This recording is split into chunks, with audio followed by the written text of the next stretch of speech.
ಈಗ ನಾವು ಈಗ ಶಿವನ್ ಇಷ್ಟು ಮಾತಾಡಿದಾಗ ನನ್ನ ಊರು ಹರಿಹರ. ಹಾ. ಓಕೆ, ಹರಿಹರ ಕ್ಷೇತ್ರ, ಪುಣ್ಯ ಕ್ಷೇತ್ರ, ಹಾ. ತುಂಗಾಭದ್ರಾ ನದಿ ಹೌದು, ಹೌದು. ತೀರದಲ್ಲಿರುವ ಹರಿಹರ, ಅಲ್ಲೇ ಹುಟ್ಟಿ ಬೆಳೆದ. ಯಾವಾಗ್ಲೂ ಇದೊಂದು ವೈಷ್ಣವರು ಸ್ಮಾರ್ಥರ ನಡುವೆ ನಡೀತಾ ಇರುತ್ತೆ. ಹೇಗೆ ಅಂತ ಹೇಳಿದ್ರೆ, ನಾನ್ ಕೆಲವರನ್ನ ಕೇಳಿದೀನಿ, ಚಿಕ್ಕವಳಿದ್ದೆ ಅವಾಗ ಕೇಳ್ತಿದ್ದೆ, ಸುಮ್ನೆ ಕೇಳ್ತಿದ್ದೆ. ಅವ್ರು ಈಗ ಹರಿಹರೇಶ್ವರ ಇದಾರೆ ಅಂದ್ರೆ ಅವ್ರು ಹೇಗೆ ಕಂಪ್ಯಾರಿಸನ್ ಮಾಡ್ತಾ ಇದ್ರು, ನೋಡು ನೋಡು, ಶಿವನ ಕಡೆ ಇರೋದಾಗ್ಲಿ ಸ್ವಲ್ಪ ತೆಳ್ಳಗಿದೆ, ಸಣ್ಣ ಇದೆ. ಅದೇ ವಿಷ್ಣು ಕಡೆ, ಈ ಕಡೆ ಹರಿ ಕಡೆ ಇರೋದು ಸ್ವಲ್ಪ ದಪ್ಪ ದಪ್ಪವಾಗಿ ಕಳಕಳೆಯಾಗಿದೆ. ಅದೇ ಹರಿಹರ ಅಂತ ಒಂದೇ ಅಂತ ಅಲ್ಲಿ ಮಾಡಿ ನಿಲ್ಸಿದ್ರು ಕೂಡ ಅದರಲ್ಲೂ ಭಿನ್ನ ಮಾಡಿ, ಅದರಲ್ಲಿ ಡಿಫ್ರೆನ್ಶಿಯೇಟ್ ಮಾಡಿ ಅಂತವ್ರನ್ನ ನೋಡಿದೀನಿ. ಈಗ ಸ್ಮಾರ್ತರಿಗೆ ಶಿವನೇ, ಆದ್ರೂ ಸ್ಮಾರ್ತರು ವಿಷ್ಣುವನ್ನು ಪೂಜೆ ಮಾಡೇ ಮಾಡ್ತೀವಿ ನಾವು. ಅಂದ್ರೆ ವೈಷ್ಣವರು ತುಂಬಾ ಅವರು ಶಿವನನ್ನ ಆರಾಧನೆ ಎಲ್ಲ ಅದನ್ನ ಬದ್ಧ ವೈರಿ ಅನ್ನೋ ತರದಲ್ಲೇನೆ ಅವ್ರದ್ದು ಕಾನ್ಸೆಪ್ಟ್ ಬಂದಿದೆ. ಯಾಕೆ ಇದನ್ನ ತುಂಬಾ ಜನ ಆಡ್ಕೊಳ್ತಾರೆ ಕೂಡ. ಶಂಕರಾಚಾರ್ಯರು ಹೇಳಿದ್ದನ್ನ ಮಧ್ವಾಚಾರ್ಯರೇ ಒಪ್ಲಿಲ್ಲ, ಮಧ್ವಾಚಾರ್ಯರು ಹೇಳಿದ್ದನ್ನ ರಾಮಾನುಜಾಚಾರ್ಯರೇ. ಈಗೆಲ್ಲ ಫೇಸ್ಬುಕ್ ಅಲ್ಲಿ ಕೆಲವ್ರು ನೋಡ್ತಿರ್ತೇವೆ, ಬಹಳ ಇದನ್ನ ಹೇಳ್ತಿರ್ತಾರೆ, ಡೀಪ್ ಆಗಿ ಹೋಗಿರೋದಿಲ್ಲ. ಅವ್ರದ್ದು ಫಿಲಾಸಫಿಲೆಲ್ಲ ಇಷ್ಟಿಷ್ಟು ಡಿಫ್ರೆನ್ಸ್ ಇರುತ್ತೆ, ಅವ್ರು ಹೇಳಿದ ಮಾರ್ಗಗಳು ಬೇರೆ ಅಷ್ಟೇನೆ ಅದು. ಬಟ್ ತುಂಬಾ ಈ ತರ ಹೇಳ್ತಿರ್ತಾರೆ. ಸೊ ಈಗ ಹೇಳ್ತೀರಾ, ಈಗ ಸ್ಮಾರ್ತ ಮತ್ತೆ ವೈಷ್ಣವರ ಇದು ದೇವ್ರಿ ಯಾವತ್ತೂ ಕೂಡ ಈ ತರ ಮಾಡಿ ಅಂತ ಹೇಳಲೇ ಇಲ್ಲ. ಅವನದ್ದು ಅದ್ವೈತ ಭಾವವೇ ಯಾವತ್ತೂ ಕೂಡ ಚಿರಂತನವಾಗಿರ್ತಾನೆ ಅವನು. ಇದು ಮನುಷ್ಯರದ ಹಣೆ ಬರ ಅಷ್ಟೇ. ಮನುಷ್ಯರಿಗೆ ಯಾವತ್ತೂ ಕೂಡ ಈ ಭೇದ ಎಣಿಸದೆ ಹೋದ್ರೆ ತಿನ್ನ ಜೀರ್ಣ ಆಗೋದಿಲ್ಲ ಅಂತ ಕಾಣುತ್ತೆ. ನಾನ್ ಜಾಸ್ತಿನ, ನೀನ್ ಜಾಸ್ತಿನ, ನಂದು ಜಾಸ್ತಿ, ನಿಂದು ಜಾಸ್ತಿ, ನನ್ನ ಉದ್ಯೋಗ ಜಾಸ್ತಿ, ನಿನ್ನ ಉದ್ಯೋಗ ಜಾಸ್ತಿ, ನನ್ನದು ಸ್ಯಾಲ್ರಿ ಜಾಸ್ತಿ, ನಿನ್ನ ಸ್ಯಾಲ್ರಿ ಜಾಸ್ತಿ. ಈ ದ್ವೈತ ಇದೆ ಅಲ್ಲ, ಇವ್ರು ಹೇಳುವಂತ ದ್ವೈತ ಅಂತಂದ್ರೆ ಸಿದ್ಧಾಂತ ಹೇಳ್ತಾರದು, ನನ್ನದು ನಿನ್ನದು, ನನ್ನದು ನಿನ್ನದು ಅನ್ನುವಂತ ಈ ಮತ್ಸರ, ಸ್ವಾರ್ಥದ ಮನೋಭಾವ ಮನುಷ್ಯರದ್ದು, ಯಾವುದೇ ತತ್ವಗಳದ್ದು ಅಲ್ಲ. ಹಾಗೆ ನೋಡಿದ್ರೆ ವಿಷ್ಣು ಪಂಚರಾತ್ರ ಆಗಮದಲ್ಲಿ ಒಂದು ಮಾತು ಬರುತ್ತೆ, ಶಿವನ ಒಂದು ಸನ್ನಿಧಾನ ಇಲ್ದಿರೋ ಕಡೆ ವಿಷ್ಣುವಿನ ಸನ್ನಿಧಾನವೂ ಕೂಡ ಪೂರ್ಣ ತೃಪ್ತಿಯನ್ನ ಪಡೆಯೋದಿಲ್ಲ ಅಂತ. ಹಾಗಾಗಿ ನೋಡಿ, ಚಿದಂಬರಂನಲ್ಲಿ ಅಲ್ಲಿ ನಟರಾಜ ಇದ್ದಾನೆ, ಹಾಗೇನೆ ಅಲ್ಲಿ ಗೋವಿಂದ ಪೆರುಮಾಳು ಕೂಡ ಮೂರ್ತಿ ಪಕ್ಕದಲ್ಲೇ ಇದೆ. ನಾವು ಗಮನಿಸಿದ್ರೆ ಹಳೆಯ ಯಾವುದೇ ರೀತಿಯ ದೇವಸ್ಥಾನಗಳನ್ನು ಗಮನಿಸಿದ್ರು ಕೂಡ ಶಿವ ಮತ್ತು ವಿಷ್ಣು ಪ್ರತ್ಯೇಕ ಅಲ್ಲ ಅನ್ನೋದು ಗೊತ್ತಾಗತ್ತೆ. ಈಗ ನಾರಾಯಣ ಅಂತ ನಾವು ವಿಷ್ಣುವನ್ನ ಕರಿತೀವಿ, ಮಹಾನಾರಾಯಣ ಉಪನಿಷತ್ತು.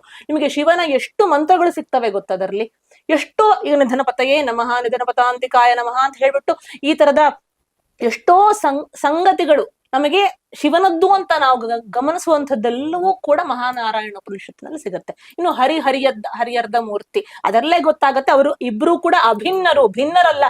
ನಿಮ್ಮ ಕಣ್ಣುಗಳಿಗೆ ನೀವು ಭಿನ್ನ ಅಂತ ಕಲ್ಪಿಸ್ಕೊಳ್ಬೇಡಿ ಅಂತ ಹೇಳ್ಬಿಟ್ಟೆ ಅವರು ಆ ಶಂಕರನಾರಾಯಣ ಅನ್ನುವಂತಹ ಸ್ವರೂಪವನ್ನ ತಾಳಿದ್ದಾರೆ.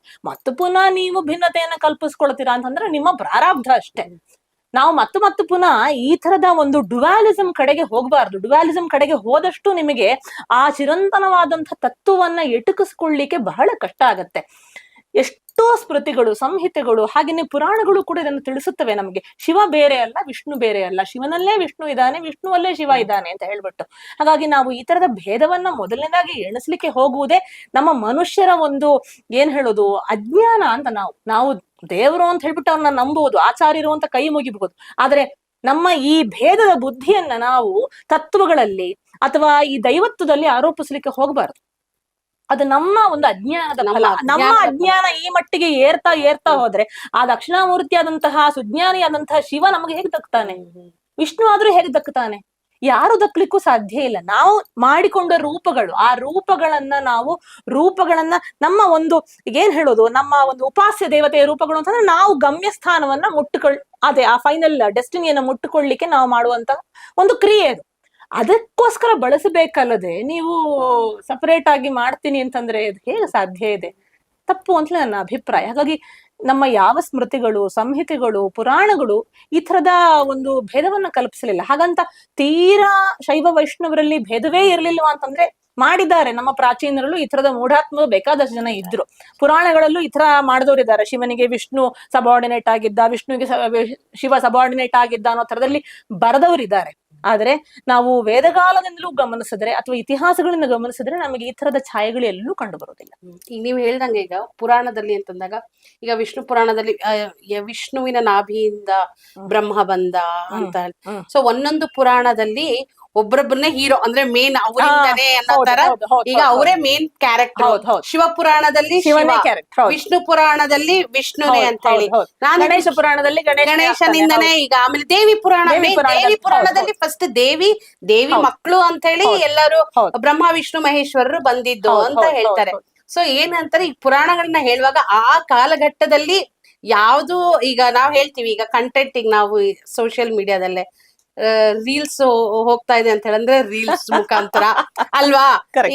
ಇವಾಗ ಲಾಂಗ್ ವಿಡಿಯೋಸ್ ಅಂದ್ರೆ ಲಾಂಗ್ ಮಾಡ್ತಾರೆ, ಈ ತರ ಗ್ರಾಫಿಕ್ ವರ್ಕ್ ಆಗುತ್ತೆ ಅಂತ ಹೇಳಂದ್ರೆ ಗ್ರಾಫಿಕ್, ಏನ್ ಒಟ್ಟು ಮೆಸೇಜ್ ನ ಮುಟ್ಟಿಸ್ಬೇಕು. ಮುಟ್ಟಿಸ್ಬೇಕು. ಬಟ್ ಆಗಿನ ಕಾಲದ ಜನಕ್ಕೆ ಯಾವ್ದು ಹತ್ರ ಅನ್ಸುತ್ತೆ ಅವ್ರು ಯಾವ್ದನ್ನ ತಗೊಳ್ತಾರೋ ಅದ್ರ ಮೂಲಕ ಅದನ್ನ ಹೇಳ್ತಾ ಇದ್ರು ತುಂಬಾ ಅಂತ. ಸತ್ಯ, ತುಂಬಾ ಸತ್ಯ, ತುಂಬಾ ಅಲ್ವಾ? ಸತ್ಯ. ಹೌದು. ನಮ್ಮ ಚಮಕದಲ್ಲಿ ಒಂದು ಮಾತು ಬರುತ್ತೆ, ರುದ್ರ ನಮಕ ಮತ್ತು ಚಮಕ ಅಂತ ನಾವ್ ಹೇಳ್ತೀವಿ. ಚಮಕದಲ್ಲಿ ಅಗ್ನ ವಿಷ್ಣು ಸಜೋಷಸೆ ಅಂತ ಹೇಳ್ಬಿಟ್ಟು ಪ್ರಥಮ ಇದುವೇ ಬರುತ್ತೆ. ಅಂದ್ರೆ ಇಲ್ಲಿ ವಿಷ್ಣು ಬೇರೆ ಅಲ್ಲ ಅಂತ, ರುದ್ರನ ಚಮಕ ನಮಕಗಳಲ್ಲೂ ಕೂಡ ವಿಷ್ಣು ಬೇರೆ ಅಂತ ಅನ್ನೋದನ್ನ ನಾವು ಒಪ್ಕೊಳಕ್ ಸಾಧ್ಯವೇ ಇಲ್ಲ.